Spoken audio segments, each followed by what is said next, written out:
I, Lara Rae, are very excited to be hosting the Book Awards with you, Terry McLeod. I think that seemed quite natural, as if we're having a normal conversation on April 22nd. You are one of the most ironic people I know, so I don't know quite whether to believe you or not, but we'll pretend. We'll pretend that we just met casually on the street. And I would say, if I was to just come upon you on the street, as I have, even though it's not a street, it's inside at McNally Robinson, I would probably say to you, Terry McLeod, co-host of Manitoba Book Awards, April 22nd. At the Hotel Fort Garry. At the Hotel Fort Garry. I would say to you, what are you reading? Oh, you know what I just finished? What did you just finish? I'm mad for Iceland, in case you haven't heard. Yeah. Right? And so John Taves, who is the kind of Mr. Book here at McNally Robinson, sent me about 3 weeks ago the brand new novel from the king of Icelandic noir. His name is Arnaldur Indridason. And I'd read all of Indridason's novels. He had written about a half a dozen or so based on his detective who was known as Erlander. But he's created a new detective called Conrad. Conrad, okay. And this is a book that's called The Shadow District.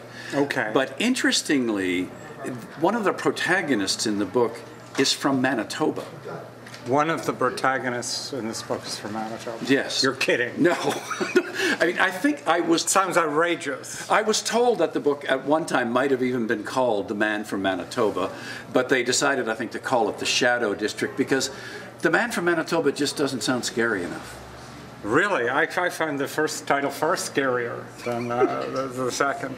And they mean the same thing. I believe in Icelandic, The Man from Manitoba actually translates as The Shadow District. I'm not mistaken.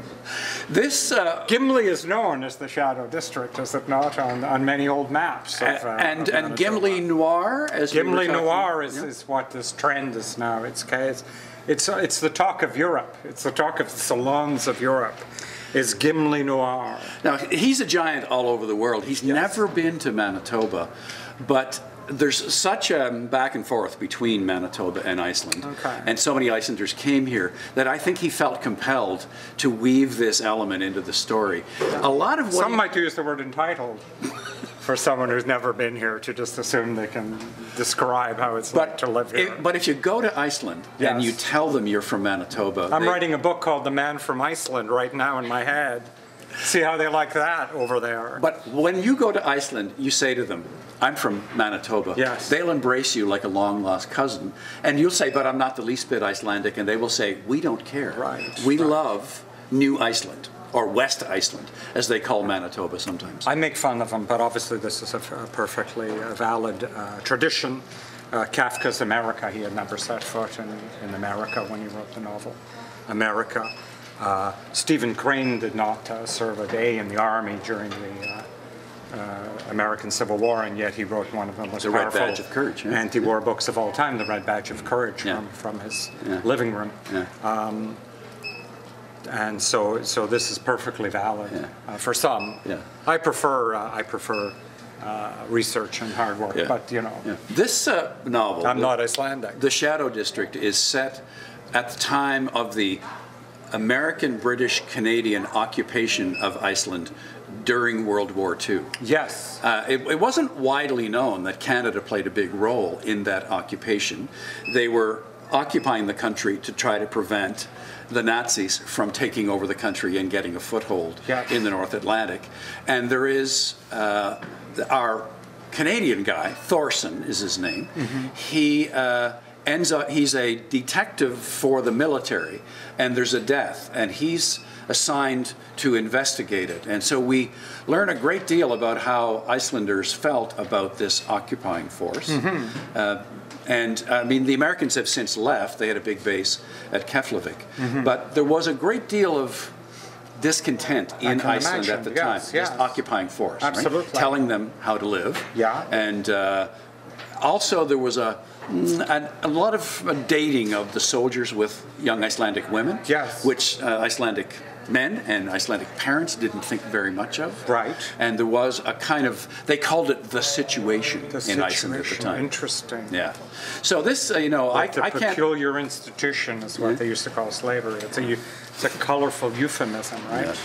But I can't recommend Indridason enough. His books are all in the library. Yes. This new one will be out in April, I think, in time for the Manitoba Book Awards. And so does this character spend any time in his home, or is he always away? He's always, it's all in Iceland, Right. but there's a great deal of mention of Manitoba in the story. And So this, would you be fair to say there's a lot of like, holy hell, where could I get a nip around here? That kind of thing. This donut is nothing like old donuts. You are so perceptive. I don't, like he must be nostalgic Yeah. for a genie cake, does Right, he say yeah. on his birthday? And he throws the, And he's always asking, Whatever. where's the closest Sal's? where's the closest Sal's, exactly. You've nailed it. So yeah, because I need that. I need that in my Gimli Noir. It sounds fascinating. What do you think has made this trend, and it is a general trend and it's quite wide, this, I'm not sure which of the Scandinavian, Icelandic, Nordic writers was the first to kind of really, get a toehold, but clearly it's a genre now, right? This foggy, dark, icy noir. What do you think it is about it that resonates with people? It's funny. I would say it resonates and it doesn't. I find I'm drawn to it, but I find the stories so dark. Mm-hmm. And so some of them so difficult to read there's a certain part of me that says don't read these, but there's a compulsive kind of quality about it. Interesting. I like the winter. Yes, in and then the we would stories. resonate with that. So I feel, there's a lot of cold, and in a certain way, the characterization, particularly in Indridason's novel, there's a lot of, there's an underlying trope that runs through his stories of the child lost in the storm. And this is a thing that he refers to on and off throughout a number of the novels, in which there is this sense of searching for a level of comfort in a hostile world. Yes.